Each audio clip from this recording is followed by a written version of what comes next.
হে everyone, সামনেই তো রাখি, তাই ভাবলাম তোমাদের সাথে একটা রাখি special get ready with me video share করা যাক। রাখি একটা স্পেশাল অকেশন, তার জন্য একটা স্পেশাল আউটফিট তো দরকার ছিলই। আমি একটু ডিফারেন্ট স্টাইলে কিছু খুঁজছিলাম। 3 পিস সালোয়ার সেট তো অনেক হলো, বাট এটার স্টাইলটা পুরোপুরি ডিফারেন্ট। তোমাদেরকে আমি পরে দেখাচ্ছি। তো এই 2 পিস সালোয়ার সেটটা নিয়ে যতটাই বলবো না কেন, সেটা কম বলা হয়। আমি জানি না ক্যামেরা জাস্টিস করছে কিনা। ভীষণ সুন্দর দেখতে, কোয়ালিটিটাও অসাধারণ, আর একদম কমফোর্টেবল একটা ফিট।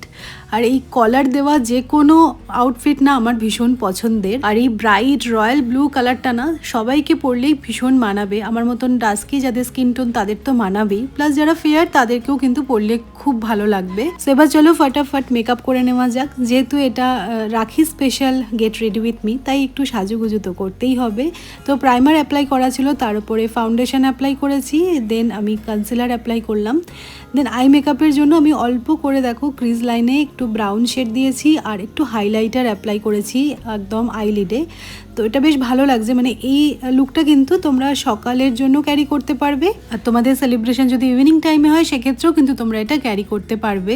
আর সত্যি বলতে এই 2 পিস সালোয়ার সেটটা এতটাই গর্জিয়াস, মেকআপ না করলেও কিন্তু দেখতে খুব ভালো লাগবে। মানে এই কালারটা ভীষণ ভালো লাগছে।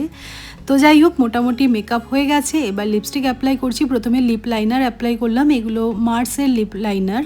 আর এখন নাই সবসময় নিউড কালারের লিপস্টিকই পরা হয়ে যায়, বাট আজকে একটু অন্যরকম কিছু ট্রাই করলাম। তো ব্রাইট এই রানি কালারের লিপস্টিকটা, এটাও ফেসেস কানাডার। তো এটা অ্যাপ্লাই করেছি। আর এই ইয়াররিংটা দেখো, জাস্ট অসাধারণ। তো এই সালোয়ার সেটটার সাথে একটা ইয়াররিং পরে নাও, ব্যাস দ্যাটস ইট, আর কিচ্ছু লাগবে না। আর এর সাথে আমি একটা বটুয়া ক্যারি করছি। তো জানাবে এই রাখি লুকটা তোমাদের কেমন লাগলো। তো অবশ্যই করে সমস্ত প্রোডাক্ট লিঙ্ক শেয়ার করে দেবো। তোমাদেরও যদি ভালো লাগে রাখির জন্য এই আউটফিটটা তোমরা সিলেক্ট করতেই পারো। সো নেক্সট শর্টসে দেখা হচ্ছে। টাটা।